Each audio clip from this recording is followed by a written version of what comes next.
Bonjour, je suis ravi de vous retrouver sur l'Argus.fr pour vous faire découvrir la nouvelle 308 SW. Une déclinaison qui, selon nos informations, ne devait pas exister au début du projet.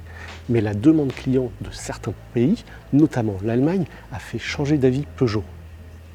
Sur le plan du design, ce break 308 est strictement identique à la berline. Depuis la calandre, cette immense calandre qui arbore le nouveau logo Peugeot, jusqu'au pied milieu de la voiture. Et même la peau de la portière arrière est identique à celle de la berline.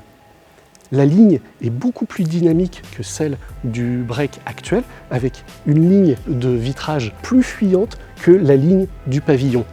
Concernant les dimensions, ce break repose sur un empattement de 2,73 m, c'est strictement identique à celui de l'actuel 308 SW, mais c'est 5,5 cm de plus que celui de la berline.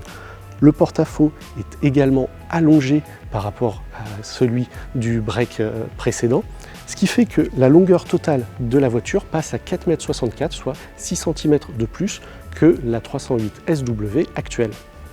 Mais la vraie nouveauté de ce break, c'est son haillon. Il est totalement différent de celui de la berline. Vous aurez remarqué qu'il n'y a plus de bandeau entre les feux. Il est remplacé par le logo qui est lui-même surmonté d'un léger béquet intégré directement dans la carrosserie et qui donne toute sa personnalité à ce break. Le haillon est électrique et il s'ouvre sur un volume de coffre de 608 litres, ça c'est pour la version thermique, et il perd 60 litres pour les versions hybrides rechargeables. Vous disposez d'un double plancher sur les versions thermiques qui acceptent jusqu'à 125 kg de charge. La banquette se rabat selon le rapport 40-20-40 et une fois l'ensemble totalement rabattu, vous disposez d'un volume de 1634 litres. En revanche, le siège passager avant ne peut pas se rabattre.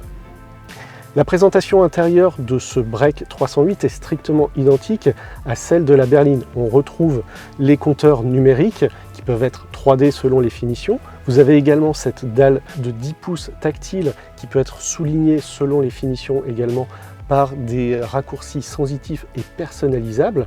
Mais ce qui est intéressant dans cet habitacle de break, ce sont les places arrière.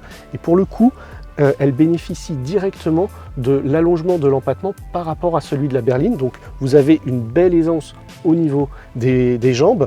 Les caves à pied sont un petit peu limitées, surtout si le siège avant est au plus bas. La garde au toit est plutôt bonne au regard de la ligne très fuyante du modèle. Donc vous avez beaucoup d'espace à bord de ce break 308. La gamme moteur de ce break est strictement identique à celle de la berline 308, avec deux moteurs essence, 110 et 130 chevaux, un moteur diesel, 130 chevaux, et deux motorisations hybrides rechargeables, 180 et 225 chevaux. A noter que les versions 130 chevaux sont disponibles en option avec une boîte automatique à 8 rapports. Pour la partie dynamique, Peugeot a fait le choix d'un typage orienté confort. Ce choix s'est confirmé lors de notre prise en main de prototypes.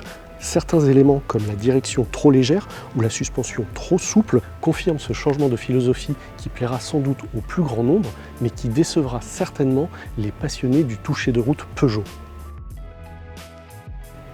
Comme la berline, le break 308 ne sera pas fabriqué à Sochaux, mais dans l'usine de Mulhouse, où il retrouvera une autre Peugeot, la 508 berline et SW, ainsi que la DS7 Crossback. Cette 308 SW sera officiellement lancée dès cet automne par Peugeot à des tarifs environ 1 000 € plus chers que ceux de la berline. Sur ce, je vous dis à très bientôt sur l'Argus.fr.